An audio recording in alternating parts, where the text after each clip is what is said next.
Hi, everybody. Welcome to EDUC7621, Bilingualism, Second Language, and Literacy Development. This is the second course in the bilingual education endorsement sequence. Many of you have already taken the Foundations of Bilingual Education class over this past summer. This is class 2, and this course really focuses on sort of the theory and the research that undergird a lot of issues in bilingualism, second language, and literacy development. This course is probably the most intensive in terms of modules. There are 8 of them. And I'm just here to welcome you to the class, to give you a brief overview of what to expect in this course, and to wish you luck in getting started. Okay, so to get started, first of all, your instructors are Mari Gorbea, Alicia Nguyen, and Ana Soto Viquez. All are bilingual. Mari and Ana speak English and Spanish. Alicia Nguyen speaks English and Vietnamese. And so if you speak these languages, you're more than welcome to engage them in terms of responding to the assignments and all those sorts of things. If you speak languages other than English, Vietnamese, and Spanish, you are also welcome to engage those in your uploads. And we will definitely make all of our efforts to get the resources to understand and translate and all those things that are necessary. The point of a course on bilingualism is to be able to leverage your own bilingualism. So I encourage you to do that with this class. There are 8 modules in this class, and I will quickly share my screen from our Canvas page, just to let you see here at the bottom. The first module will be about what is bilingualism. And you'll see, just like with the foundations class, every module has 3 components: an overview, readings and resources, and then an applied activity for that particular module. So the first module is pretty straightforward. What do you think bilingualism is? What does it mean to you? Are you bilingual? And how does that play with your identity? The next one is on linguistic rights, politics, and identities. So going from what is bilingualism to you to thinking about how language is a significant component of many people's identities, and how that interacts with the rights that we have as language speakers, and the politics that affect those rights. Then we'll be moving into more basic understandings of first language development and second language acquisition. Those 2 treat the bilingual as someone who first learns a first language and then comes to learning a second language. This is not always the case, and is in fact increasingly less likely to be the case in the United States these days, where many of us are growing up bilingual with 2 first languages.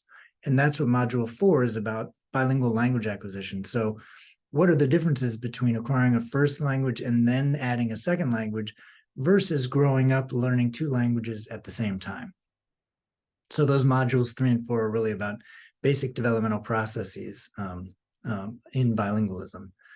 Then in Module 5, we'll be moving on to this notion of not only speaking 2 or more languages, but being able to read and write in 2 or more languages. So those of you who are getting the bilingual education endorsement know quite a bit about this, sort of developing biliteracy in our students, and the relationships between literacy, biliteracy, and cognition. So sort of thinking about language, thinking about how it functions and for whom and why, and specifically thinking about metalinguistic awareness, being able to play with language, identify language, recognize language as a way to develop literacy and biliteracy. Then in Module 6, we'll be moving on to a somewhat controversial topic, the notion of academic language. So we're going to sort of unpack, what is that? Is it a real thing? Can you define it? And what does that have to do with bilingualism? And more specifically, how does that relate to curriculum? Like, what do our curricula do in terms of developing this notion of academic language? And Module 7, we're going to turn to assessment, which is a very sticky topic, and generally speaking, but also especially with bilingualism, and how we measure two languages. Do we treat them as just two separate languages, measure them separately? Or are there ways to think about assessment like we think about the bilingual individual as a linguistic whole? And if we think about people holistically, what does that mean for how we take stock of what they know? And then finally, we'll be thinking related to assessment and bias in assessment, issues of special education and bilingualism. So many of you who are working in schools know that one gets referred to special education as a function, in part at least, of the tests that they take. So if the assessments are problematic, then assignment to special education can potentially be problematic also. And we'll be digging into that as the final module in the course. Again, all of these courses have activities attached to them, discrete activities for each module. And some of them have rubrics and others do not. And that's noted in the activity itself. But the real goal with those activities is to do them. And so in order to get credit for them, you have to upload them and have responded to all the prompts that are in that activity. And the three course instructors will be providing you feedback and trying to be in conversation with you through the feedback process. The last thing I'll say is, unlike the foundations class, this course is primarily asynchronous, but there are 4 Zoom-based face-to-face meetings that cover each of the modules 2 at a time. So there will be a face-to-face meeting covering modules 1 and 2, another face-to-face meeting covering modules 3 and 4, a third one with 5 and 6, and then a fourth one with modules 7 and 8.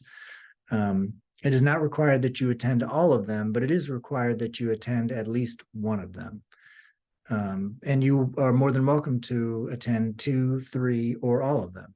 It is up to you, but you must attend one. And that's really the basic overview of the class. Those of you that have gone through foundations, this will seem very familiar. It'll just be a little bit longer. And then there's the addition of those face-to-face components. But other than that, that is a general overview of the class. Your course instructors will be in touch with you. Best of luck getting going. And thank you for all your work, because bilingual education couldn't survive without folks like you doing this. So I am greatly appreciative as a person who's devoted his life to bilingual education. Helping to bring it back in Massachusetts is something that's near and dear to my heart, and I appreciate your allyship in that work. Thanks very much, and good luck.